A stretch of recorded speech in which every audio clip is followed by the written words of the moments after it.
आपको खबर देंगे, शहबाज शरीफ की दरख्वास्त जमानत पर लाहौर हाई कोर्ट के रेफरी बेंच में समाअत। जस्टिस अली बाकर नजफी ने रिमार्क्स दिए, आप जब तक तहरीरी हुक्म ना हासिल कर लें तब तक अपने क्लाइंट को ना बताएं कि जमानत मंजूर हुई है। ये आपके लिए एक सबक है, आप मुसद्दिका नकल लेने के बाद यकीन करें। समाअत कल तक मुलतवी। आइंदा समाअत पर नैब प्रोसिक्यूटर को दलाइल मुकम्मल करने का हुक्म दे दिया।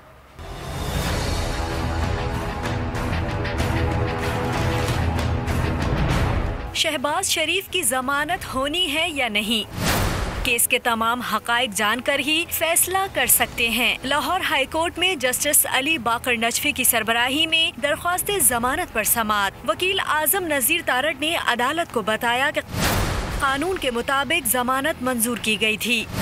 तारीख में कभी ऐसा नहीं हुआ कि ऐलान करदा फैसला तब्दील हुआ हो। जस्टिस अली बाकर नजफी ने रिमार्क्स दिए कि ये आपके लिए सबक है, मुसद्दिका कॉपी लेने के बाद फैसले का यकीन करें। तहरीरी फैसले तक अपने क्लाइंट को अदालती फैसले से मुताल्लिक आगाह ना करें। जस्टिस बाकर अली नजफी ने वकील से इस्तफसार किया कि आप शुरू से दलाइल दें, हमें केस का नहीं पता। आजम नजीर ने कहा कि हम तो रोज ही यहाँ से सीख रहे हैं। अदालत दोनों फैसलों पर गौर करे। डर है कि कहीं केस असर-ए-नौ समाअत पर ना चला जाए। अदालत ने आजम नजीर से मुकालमा किया कि अगर फैसला देखेंगे तो मामले की गहराई नहीं समझ पाएंगे। हमें फैसला देखना है, मगर उन्होंने जो वजूहात लिखी वो भी तो वाज़ेह हों।